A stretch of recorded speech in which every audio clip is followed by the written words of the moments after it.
नमस्कार, स्वागत है आपका। आप देख रहे हैं न्यूज 24। मैं हूं आपके साथ आशा झा। एक बड़ी खबर सबसे पहले बुलेटिन में आपको बता दें, सुप्रीम कोर्ट से ये खबर सामने आ रही है। सुप्रीम कोर्ट ने मध्य प्रदेश के पूर्व मुख्यमंत्री कमलनाथ को स्टार प्रचारक के लिस्ट से हटाने के चुनाव आयोग के आदेश पर रोक लगा दी है। सुप्रीम कोर्ट ने चुनाव आयोग से सवाल किया कि आपको यह अधिकार कहां से मिला कि आप तय करें कि किसी पार्टी में कौन क्या होगा।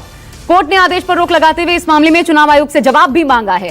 कोर्ट इस मामले पर बाद में हालांकि सुनवाई करेगा। कोर्ट ने इस आदेश का तात्कालिक असर, जाहिर तौर पर जो कोर्ट ने आदेश दिया है उसका असर नहीं होगा, क्योंकि मध्य प्रदेश में चुनाव प्रचार पहले ही खत्म हो चुका है। 3 तारीख को 28 सीटों पर उपचुनाव होना है।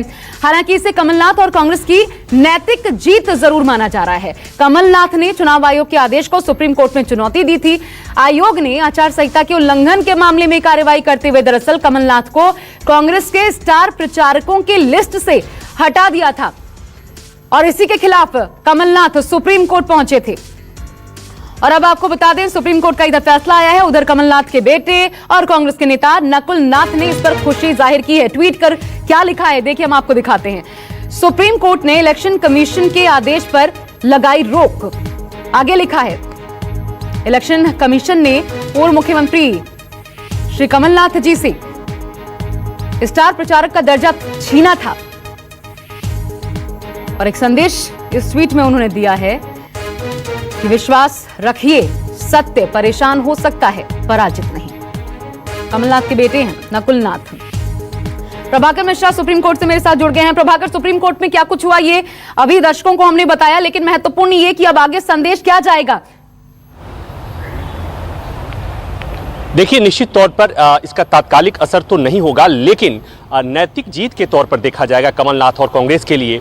और जिस तरह से सुप्रीम कोर्ट ने इलेक्शन कमीशन से सवाल पूछा कि आपको यह अधिकार कहां से मिला, क्या रिप्रेजेंटेशन ऑफ पीपुल्स एक्ट में यह अधिकार आपको मिलता है ये तय करने का कि किसी पॉलिटिकल पार्टी में स्टार प्रचारक कौन होगा या नेता कौन होगा, आपने किस अधिकार के तहत इस तरह से आपने इस तरह की कार्रवाई की है। तो ये एक बड़ा सवाल है, बड़ा तीखा सवाल था जो अंदाज था सीजेआई का पूछने का इलेक्शन कमीशन के एडवोकेट से। तो अब जवाब भी मांग लिया है कोर्ट ने, इलेक्शन कमीशन को जवाब देना होगा और निश्चित तौर पर एक संदेश गया है लोगों में, एक संदेश जाएगा। कांग्रेस इस संदेश को ले जाने की कोशिश करेगी कि इलेक्शन कमीशन ने मनमाने ढंग से कमलनाथ का स्टार प्रचारक का जो ओहदा था उस लिस्ट से उन्हें बाहर किया था। तो ये निश्चित तौर पर इसे कह सकते हैं कि कमलनाथ और कांग्रेस के लिए एक नैतिक जीत है आज सुप्रीम कोर्ट से। लेकिन ये जो कार्रवाई की गई थी चुनाव आयोग की तरफ से, प्रभाकर, जाहिर तौर पर जो मॉडल कोड ऑफ कंडक्ट कहता है उसी हिसाब से की गई होगी। तो फिर इस शर्मिंदगी का सामना आखिर चुनाव आयोग को कोर्ट के भीतर क्यों करना पड़ा? क्या उससे इतर जाकर जो चुनाव आयोग कार्रवाई कर सकता था उससे भी इतर जाकर यह कार्रवाई थी?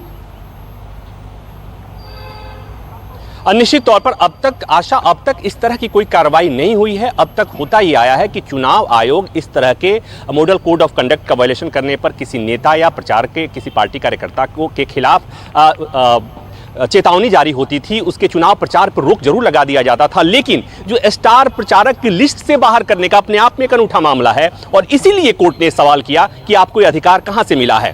और चूंकि और इसमें एक बात और कि कमलनाथ ने सुप्रीम कोर्ट में जो याचिका लगाई थी उसमें उनकी तर्क ये दी गई थी कि उनसे पूछा नहीं गया, उनका जवाब नहीं लिया गया, उनके बगैर सुने हुए इलेक्शन कमीशन ने उनका जवाब सुने हुए, देखे बिना, उनका पक्ष जाने बिना उनसे स्टार प्रचारक लिस्ट से बाहर कर दिया गया। और आशा, आपने भी नहीं सुना होगा, मैंने तो आज तक नहीं सुना है, चुनाव प्रचार पर रोक लगाया जाता है।